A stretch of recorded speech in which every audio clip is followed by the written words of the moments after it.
Hello everyone, it is eVill, welcome back to my channel. I haven't made a video in a while, but I felt like talking about this animal in particular. This is Xiphactinus. It is a genus of terrifying ray-finned fish that inhabited the Western Interior Seaway, and if you haven't seen them before, it is fair that you don't know why they are so scary, but if you recognize the name, you probably understand. I'll show the picture now. You see, the flagship species, Xiphactinus audax, grew as large as a great white shark at 6 meters long and 500 kilograms in weight, making it the largest bony fish in the Cretaceous oceans. Like straight up the biggest. Living from 112 to 66 million years ago, when it went boom with the dinosaurs. And its primary diet? Human-sized fish. It is maybe the most hypothetically dangerous fish to humans to ever live. Like imagine a great white shark if it was dumb as bricks and tried to eat everything that moves. That would not be a good time, would it? So this fish was like nightmare fuel. Because of that, it's been included in a lot of pop culture, but those versions of it often showcase a deep water inhabitant when in reality it was more of a shallow sea dweller. And where was this sea? It was in the middle of North America, splitting it into two. That is where Xiphactinus mainly resided. Just imagine that for a bit. This sea was called the Western Interior Seaway, which is, in my opinion, one of the laziest names in history. But you know, it does tell you exactly what it is. It is western, it is interior, and it is definitely a seaway. And not to go too far off the script, but that place was one of the craziest places to ever exist. Like, Xiphactinus was not even the top of the food chain. This place had Dinosuchus and Tylosaurus among others, which are like way bigger than Xiphactinus even. Like the largest crocodile ever and maybe the largest mosasaurus. But back to Xiphactinus. It actually lived all around the world, but I just wanted to tell you that one specific place because it was most common in the Western Interior Seaway. Xiphactinus fossils are most often found there, and specifically in Kansas. So this thing was specifically in Kansas. It was like a deep south, I guess. Is that deep south? I'm not sure. Anyway, because of the way that the mouth of the Xiphactinus is pointing and it's built, it is pretty much guaranteed to have hunted near the surface, and even off the surface. If you get what I'm meaning. And that basically makes it an animal designed to kill a human swimmer mercilessly. Actually, another fun fact is that if you look up some local fish and check out how their mouths are set up, you're going to be able to tell if they eat like plankton in the middle of the water column, if they eat from the top of the water, like maybe some bugs, or if they eat the mud from the bottom. You're going to know from their mouths, and also their teeth. But you don't even need to open their mouths to find out what they eat like that, or where they eat from. So Xiphactinus was also extremely greedy, and we actually know this from fossil evidence because they died often when they tried to swallow something too big. Like a baby trying to eat literally anything for no reason at all.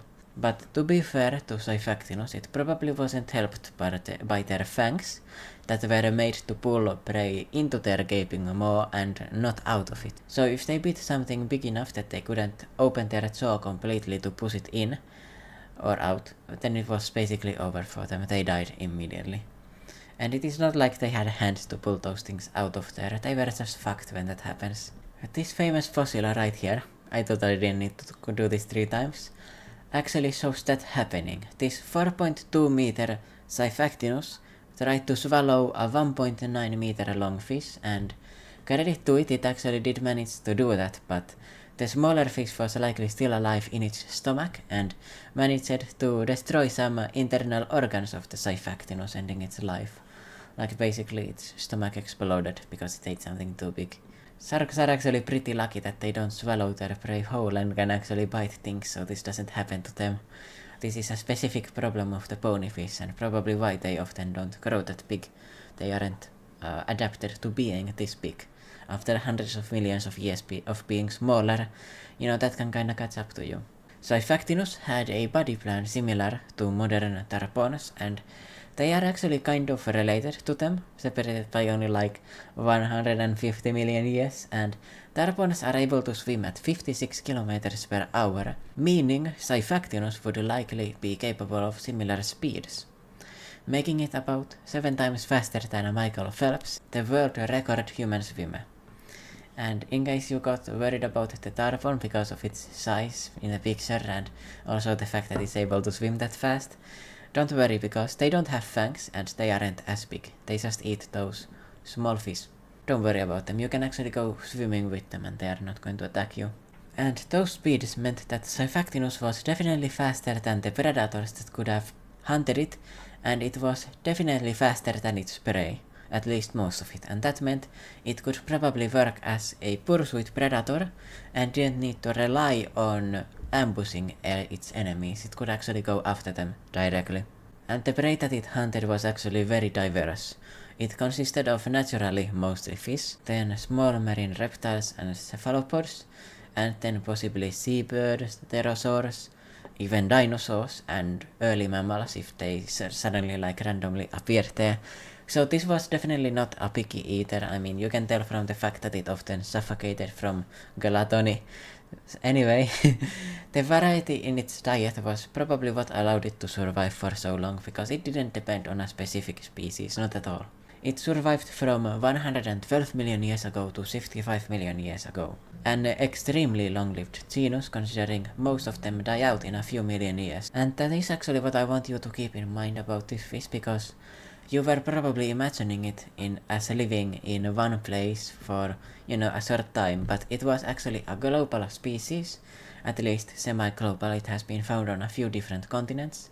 I should mention that it's not like super common everywhere, but it is found everywhere and it survived until the extinction of the dinosaurs. And fun fact about the Xiphactinus is that one of its bones was used by some young Earth creationists to prove that the biblical unicorn exists, and that is a bit awkward that it turned out to be a fish bone of all things. It wasn't even partially like legitimate, it wasn't even like a horse or something, it was a fish.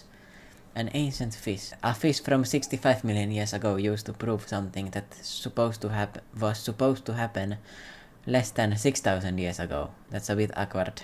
And I guess that is all I will say about the Xiphactinus today. If you have some more fun facts about it, write about them in the comments, and to spread awareness of these species that are less known, maybe tell your friends about it, or maybe send my video to them if you don't feel like telling. Little plug for myself. And of course, if you enjoyed me, please subscribe. I'm going to be making more of these videos soon enough. Thank you for watching.